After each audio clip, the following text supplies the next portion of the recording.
বন্ধুরা, রাত্রের জন্য মাংস। বন্ধুরা দেখতে পাচ্ছ, রাত্রে পোলট্রির মাংস এনেছি। মাংসটা একটু ভালো করে ধুয়ে নিতে লাগবে।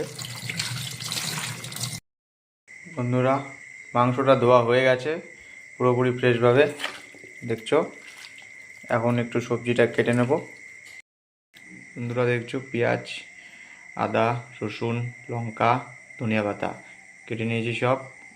আলুগুলো আছে, আলুগুলো সিদ্ধ করে নিয়ে মাংসে দেবো, কারণ আলু যদি ডাইরেক্ট দিই তাহলে তেল বেশি লাগবে, যেটা আমি একদম অ্যাভয়েড করি। তার জন্য আলুগুলো সিদ্ধ করে নিয়ে অল্প তেলে ভেজে একবারে মাংসটা বসিয়ে দেব। মাংসে হলুদ, লবণ, যত রকমের মশলা দেওয়ার দরকার সব কিছু দিয়ে দিয়েছি। এবার মাংসটাকে মেখে নেব। মাংসটা মেখে নিচ্ছি। মাখা হয়ে গেলে কিছুক্ষণ ঢেকে রেখে দেবো। বেশিক্ষণ মাখবো না, 2 থেকে 3 মিনিট। তারপরে আধা ঘন্টার মতন ঢেকে রেখে দেবো। বন্ধুরা, ফোড়ন দিয়ে দিয়েছি। ফোড়নে তেজপাতা, শুকনো লঙ্কা আর সামান্য জিরা, না দিলেও চলতো, তাও দিয়ে দিয়েছি। আর হালকা তেল। ফোড়ন হয়ে গেছে, এবার মাংসটা বসিয়ে দেব। মাংসটা বসিয়ে দিয়েছি। এখন সামান্য কিছুক্ষণ নাড়াচাড়া করে মাংসটা ঢেকে রাখবো যাতে সিদ্ধ হয়।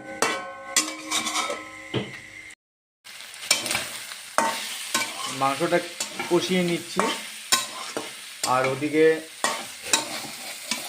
আলুটা সিদ্ধ করে হালকা হলুদ লবণ মেখে রেখে দিয়েছি, কারণ মাংসে হলুদ একটু কম হয়েছে। দেখতে পাচ্ছ, বউ ছেলেকে নিয়ে চলে আসছে। মাংস কষা হচ্ছে। তুমি ছেলে তো খেতে পারবে না, বউ খাবে।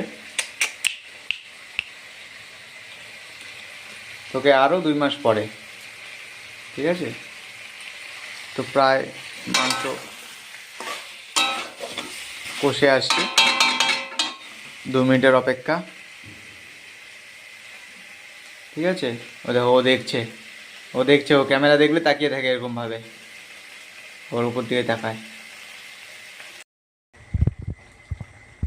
কড়াই থেকে মাত্র তুলে দিলাম, মাত্র জল ছেড়েছি, কড়াই থেকে তুলে দিলাম।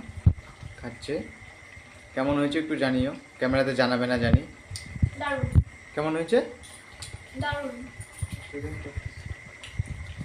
এই ওর কাকা এসেছে, ও আমার কোলে, আমার ছেলে। কাকা এসেছে ওকে জ্বালাতে। কাকার চুলগুলো একটু বড় করছে।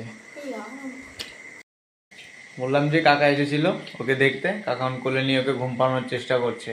কাকা চুলগুলো কিন্তু ভারী লম্বা আর কোকড়ানো।